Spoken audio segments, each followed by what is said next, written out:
Hey guys, wanna know how to create an account in BeFunky? Well, in this video, I'm going to show you an easy step-by-step guide on how to do it.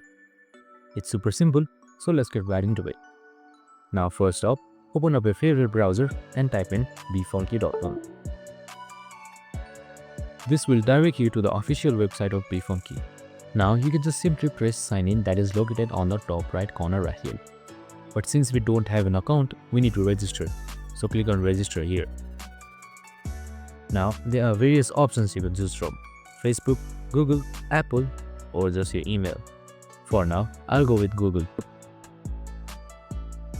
Now just simply choose an account,